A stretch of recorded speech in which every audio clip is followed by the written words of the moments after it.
Ever felt like the universe was whispering to you, but you just couldn't quite make out the words? Maybe it's the way a tree leans toward you when you're deep in thought, or a song that plays exactly when you need it the most.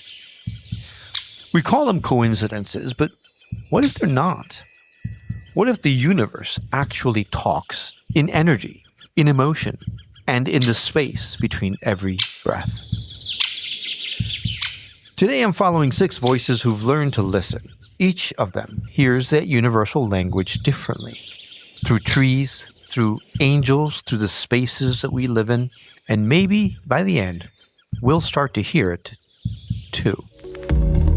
My name is Will. And I'm Karen. And unlike Mulder and Scully, we both want to believe. So we've embarked on a journey of discovery. We've talked to people deeply entrenched in the spiritual and metaphysical world. We've thrown ourselves into weird and wonderful experiences. I even joined a coven of witches. And wait, you joined a coven? Yep, all in the interest of finding something. Anything. That will prove that there's something beyond this physical, 3-dimensional world we all live in. This is the Skeptic Metaphysicians.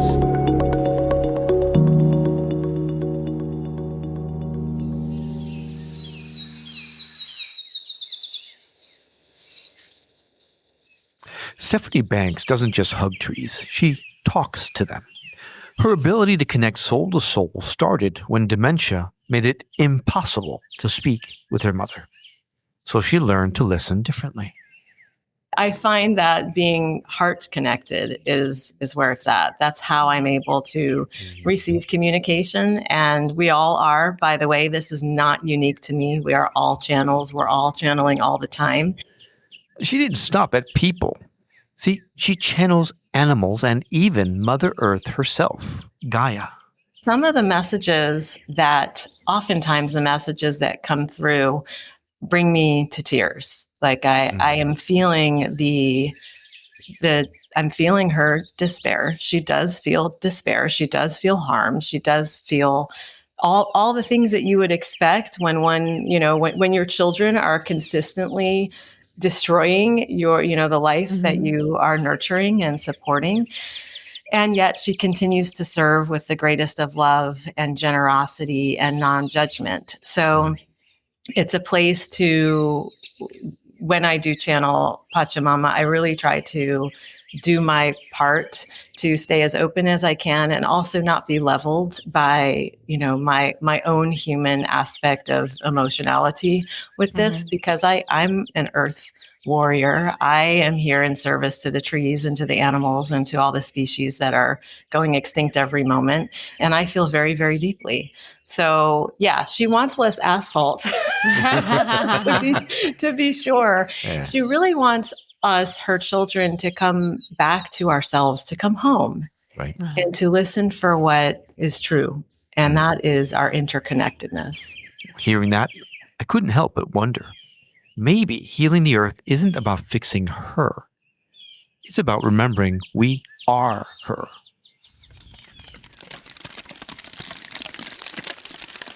Ashley Gonor has built her life on magic. Not the kind that happened with wands. For her, it happens when everything you thought was stable suddenly burns down, and you trust that there's meaning in the ashes. I had a call from the fire department. I heard the sirens, and I was at sushi with a friend, I said, oh my gosh, I have to go to the spa because there's a fire. And I literally had just bought that house with nothing, and I was like in this moment of like, okay, I've finally got a business. I have this house and now it's on fire. Wow. But I really can go back to that moment. And I know that where I was at that stage of my life, I know that this is for a higher reason. I know that was for me, for sure. Like that's my like motto in this house is to, especially raising the girls their whole life. Like, I wonder why that's for you. But that was one of my biggest examples in your life where you think, oh my gosh, people would just shut down and say, forget it. That kind of started my understanding of knowing that, in your life that you pick the breadcrumbs up, you surrender and trust and know that it's all leading you to what you're supposed to be doing. And I realized that at that part of my life. And then I had a baby, sold the spa. Best thing, it was like this lady came into me and said, you don't want to have a baby and a spa. That one sentence changed how I look at everything. Even when things go wrong, maybe the universe isn't punishing us. Maybe it's preparing us. Trust the process. Embrace the path. Like something about like just trust. Trust you're on the right path. And that's the magic Ashley teaches. Not illusion, but intention. Real magic, it turns out, is what happens when we stop fighting life and start listening to it.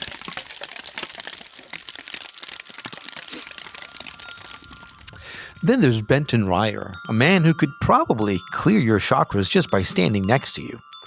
He's trained in an ancient Japanese tradition of purification called Ko-Shinto, which he describes not as healing, but as removal.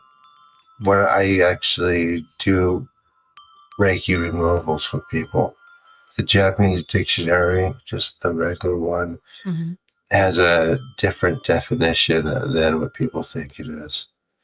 Oh. So it's one of those things that's hidden in plain sight. And once it's removed, people who do it for feel the difference right away. It's very subtle. It's a subtle impurity. It's just a removal. And all I'm doing is removing. I'm not shooting anymore with energy. I'll use things like fire and things like that to burn things away, but it's still removal. Benton says energy isn't something we add, it's something we reveal. When we let go of what doesn't belong, our natural light can finally flow. Most people don't believe it. The cognitive dissonance is strong with people. It's true. A lot of people will just not show up or not even try. Like if someone's in pain or they're suffering through something, they don't care what religion it came from. They don't care because they're already in hell a lot of times. So if somebody gives some relief, it means a lot. He calls himself a spiritual plumber, and after talking to him, I started thinking, maybe, just maybe, enlightenment isn't about growing brighter. Maybe it's just about clearing the pipes.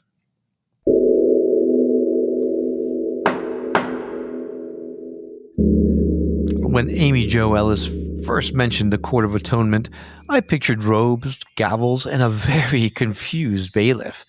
But her courtroom exists in spirit, where higher selves meet to settle disputes without blame. The Court of Atonement is one soul talking to the other soul and coming to a happy conclusion as to what and why it happened. She says when souls reach understanding, the body relaxes. The argument might still exist, but the charge, well, it fades. Where it works really extraordinarily well on old wounding, where we've kind of given up on that. And when it's not so excellent, we have to look in ourselves here for a minute because their soul is ready to, I'm going to say there's two different things going on. We got a spirit, which is that consciousness of who we are. And then we've got the soul, which kind of knows everything. We get like an epiphany of, like, have you ever been walking along and all of a sudden you go, oh, I know why that person's upset. I get it now. I started wondering, what if every fight we ever had could dissolve that way? Not with an apology, but with understanding. Amy Jo's work reminds us energy doesn't hold grudges. Only egos do.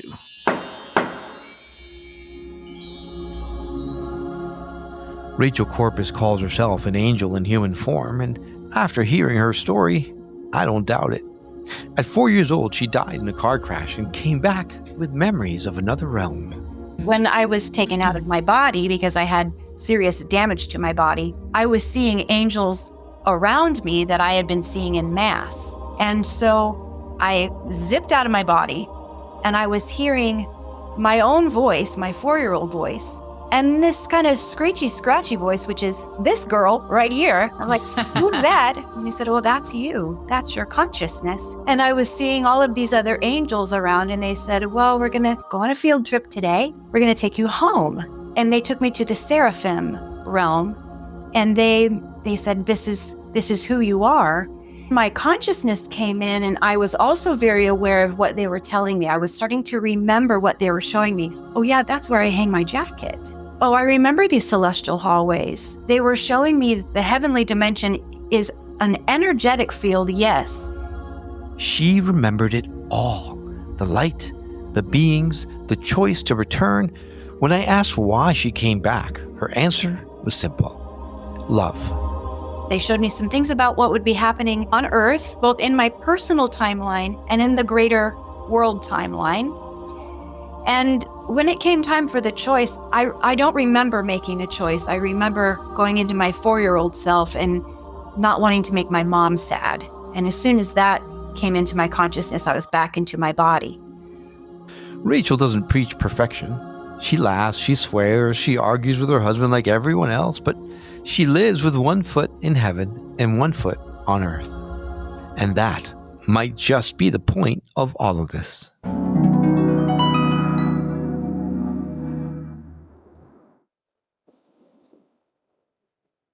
We've talked about souls and angels, but what about the places we live? According to Meena Jagpal-Paré, your home has memory and emotion. How often do people move in their lifetime? Now, apparently, in their lifetime, it's 8 times. And so I was quite surprised to hear that, because that means that X number of previous occupants, their energy, their sadness, sickness, illness, relationship breakdowns, financial hardship, it's all in the walls, ceiling, paint, carpet, belongings. And it just continues to multiply. She's a classical feng shui master who maps the energetic blueprint of a house like it's a living being. Energy is not seen, it's felt. It's felt. It's what is supporting us. It's our energy. How are we waking up in the morning? It's the energy of the space. It's the energy of our desires and dreams. I teach feng shui vision board courses. What do they equate to manifestation? What is the backbone of manifestation? Our own energy. Once we release that previous energy, which is not hard to do, we've rebalanced the home and we've given it a clean slate. But at the same time, life will happen. So, we can bring in sadness, or people come into our home or place of business, and that sadness can, and until you renew and you remove it, it will once again start to multiply. I love that. Because maybe our homes aren't just shelters. Maybe they're mirrors reflecting our own vibration back at us. When we declutter, smudge, or just open the windows, maybe we're not tidying up. Maybe we're healing.